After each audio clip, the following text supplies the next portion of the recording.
There it is. Trip it. Shit. And now it's missing. That's what's happening. This is no longer a tutorial. Was it ever a tutorial? You know, like, let's be honest with ourselves. Yeah. So then you just stuff as much in your pockets.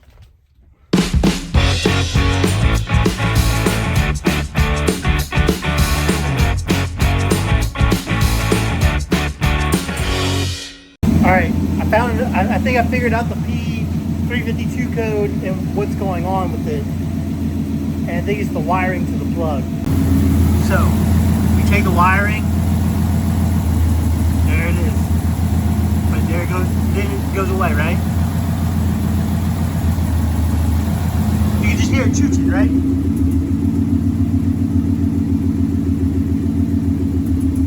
There it goes, it's missing. But now it's back. And now it's missing. That's what's happening. It's this wire, the plug is loose. So we're gonna have to repin this plug. So watch this. So we go to diagnostics, read code. It's gonna be the P0352 because I just tripped it. See, there it is. So if I go clear it, clear, got it, cool. All right, no DCTs, right? And then we go over here, trip it up.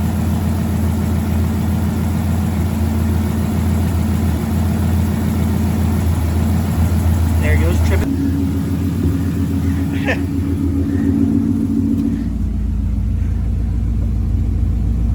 Go back, read codes. There it is.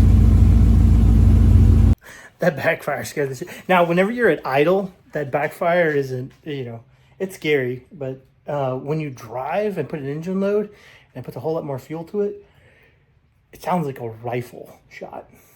So, we got the fix.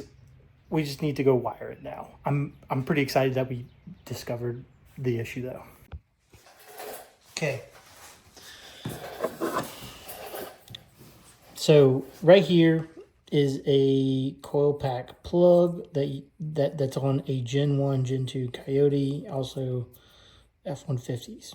When they go to Gen 3, it's not this plug, it's something different. But the issue we're having is the pins are not properly locked down and they're loose on that one connector. Now, in this part of the video, I'm going to show you how to take apart one of these guys so that you can kind of see and we can kind of show kind of how this gets, because this is going to be a practice plug before we go do one on the engine. If not, then this is the plug that's going to replace it. Now, first off, you got to unlock the wires, which is going to be, you have to do that by getting this white part to pop out.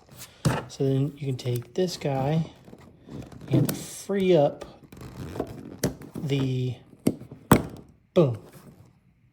Oh, you guys probably didn't see that because I had held it too low. All right, so there's these two tabs. So there's one tab on the very end right here, one on the very end right there. What I'm going to do is I'm going to push in my little, this is a little flathead screwdriver, something like you use for like sunglasses or something, glasses. So you push in, you kind of pry up a little bit, push in, pry up a little bit, and on this top guy, then I just pop, and it just pops out for me. Okay, then turn this guy around. Okay, you'll have this guy open, close. I don't think it really matters for what we're going to be doing, but I like to close that because I want access to this little divot piece because we have to take off. This is like a cap on the back of the plug that we got to take off. So holding it firmly. Be careful because you might send this thing shooting off. If you kind of get it in there and pried, and we're doing this for practice because, I'm going to have to see if I can get like a little bit, because you got to get this release because there's other little release tabs that are on the side of this guy. And you're definitely not going to be able to just spin this around nilly-willy when you're working on the actual plug. But at least you'll be able to kind of see what's happening. Okay, that's off. Let me go find that because it's shot across my garage floor. Got it. All right, that went way flying. Okay, so here it is. Little piece. So put that right there. Then inside, got a squishy little weather stripping. We're gonna carefully, you know, don't jab your little screwdriver, but get into the side, put the guy out, and then you'll be able to see all the way through the plugs. And that's where we basically kind of get this in there. Now, you're gonna need something like a paper clip or like a pin kit that you can stick in that little tiny hole at the very top. And that's what's going to free the wiring that's in here. Okay, so that's how you take apart one of these plugs. So let's go ahead, move over to cylinder number 2 so we can take apart that plug and reassemble it or replace the plug with this guy, which we've already kind of got ready to go in case we need it. Yeah. So before we get started, yeah, something like this or like a depinning kit, you'll need. This is nice and fancy, but hey, you don't got to get this fancy and have one of these kits. You could just use a paper clip. Pretty straightforward. So let's go ahead and put this aside and see if we can't carefully disassemble this plug and reuse it. So let's get these tabs. So first, push that guy in, pry that guy up. Hey, step 1 completed. Okay. Step 2, kind of get this backing off. Can we get these? I don't want to break that red part. But,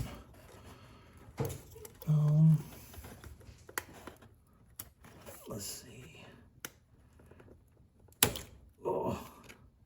Oh, by the way, we're gonna make note of the wires. So you guys can't see it, but this is the top of the plug. Okay, top of the plug, and purple goes toward firewall, while yellow-green, I think that's yellow-green, goes toward front of the vehicle.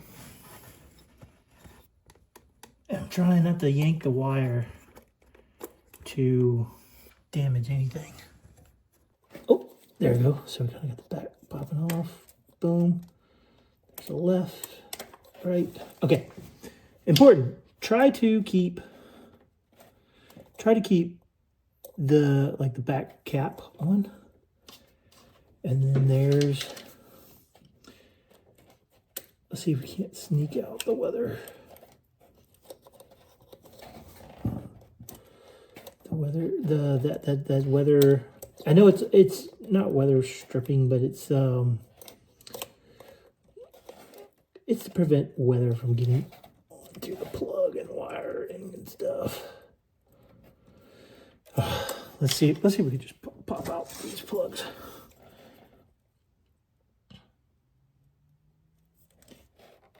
Okay.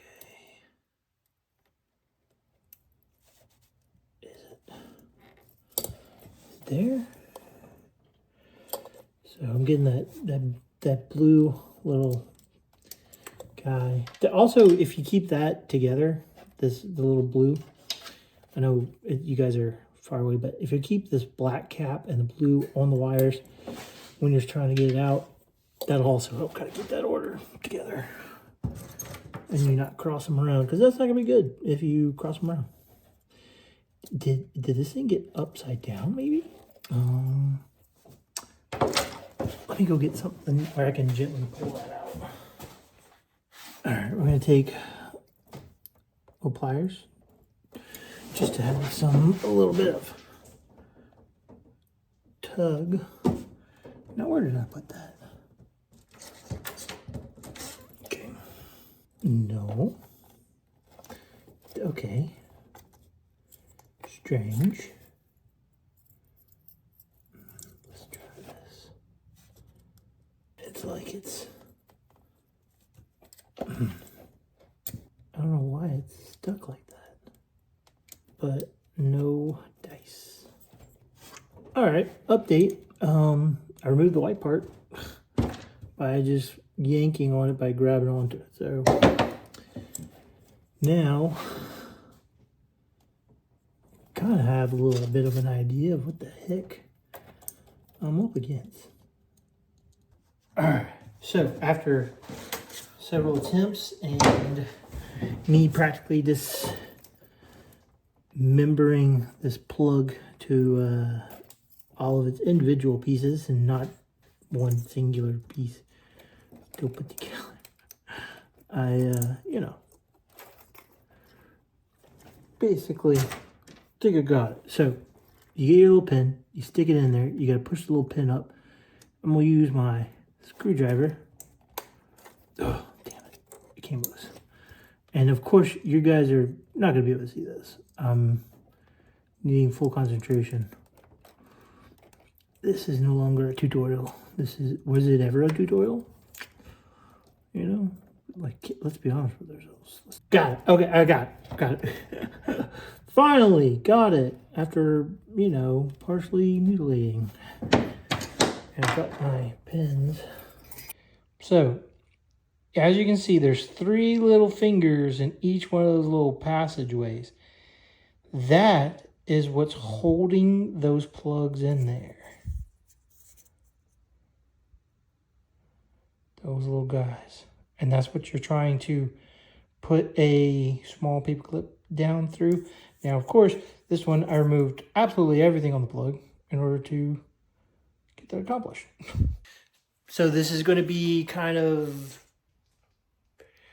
let this be some, you know, experience I pass on from me to you, not necessarily knowledge and a tutorial of how to do this. Of course, you could probably deduce on how to do this. So now let's go ahead and take our nice shiny new plug that's still put together, and let's repin this thing. All right, so there is a correct orientation of how these kind of get plugged in. Oh, actually, I kind of want to make, let me see if I can do a little doctoring.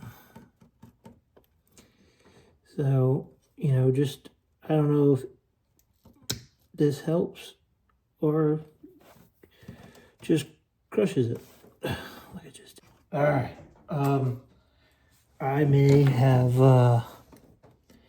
made it worse. Okay, that clearly did not lock in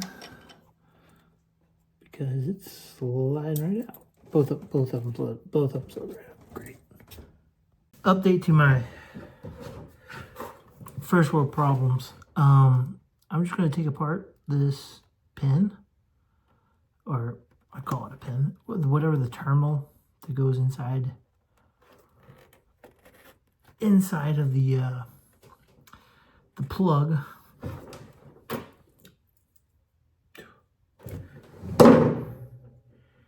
Oh, nice. A piece of it.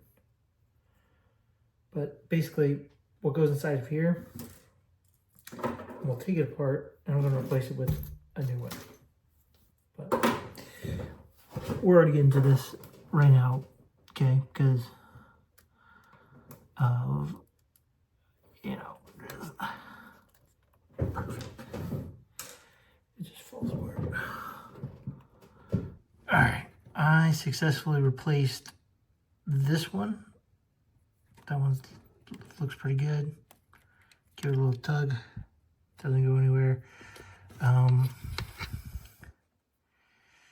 This one, seen better days when you compare it to that guy. I think I'm gonna take a break. We're gonna revisit this tomorrow. I'm a person who can get fatigued, and then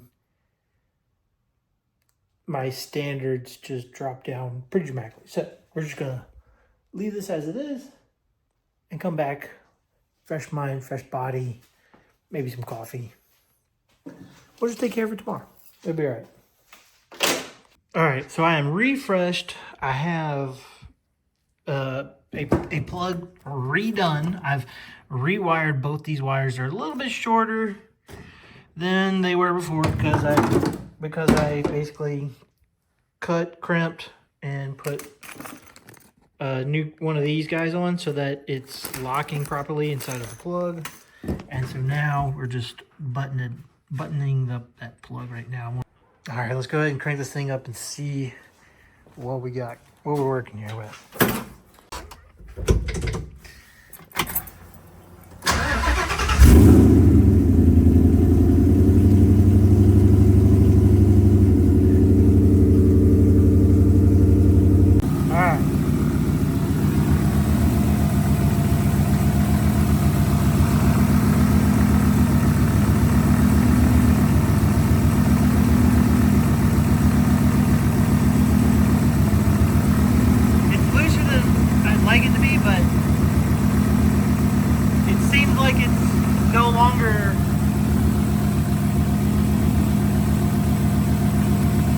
Enough to be an issue that the pin's coming undone.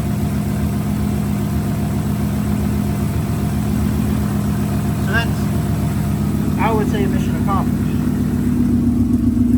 Idle sounds clean.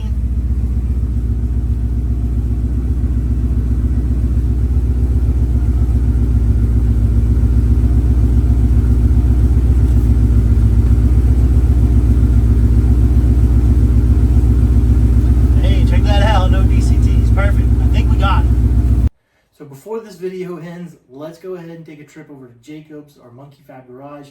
We'll have him inspect our little electrical work and see what his thoughts are on this. By the way, I'm also going to pick up some more spares from him. He does now sell all of the Coyote engine, electrical, and plugs for the Coyote motors. So if you need a source for something like this, for repair that you need to make on your own car, go hit up Monkey Fab.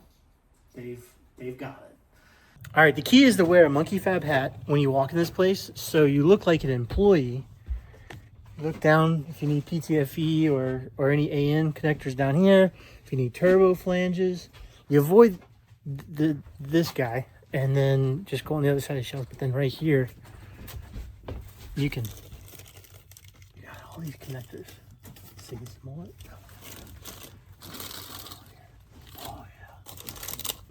One of these. Oh yeah, this guy right here. So here you go. See, this is Coyote coil pack. See, I told you they had. Yeah. So then you just stuff as much in your pockets as possible. All right, successfully we replaced the coil pack plug onto cylinder number 2. And I went and I dug out this coil pack out of the trash can because it's still a good coil pack. So I now have a spare coil pack. And I'm glad that I went through the process of trying to figure out and diagnose what exactly is happening with the check engine light and the code and how things are acting, because that potentially saved me a couple $100 to, that I probably didn't need to spend. After I made the repair to the plug, I gave it a gentle shake test, and turns out the check engine light didn't come back. So I think we're good, but I'm going to verify and double check, being that it's on the engine. It's something quite vital.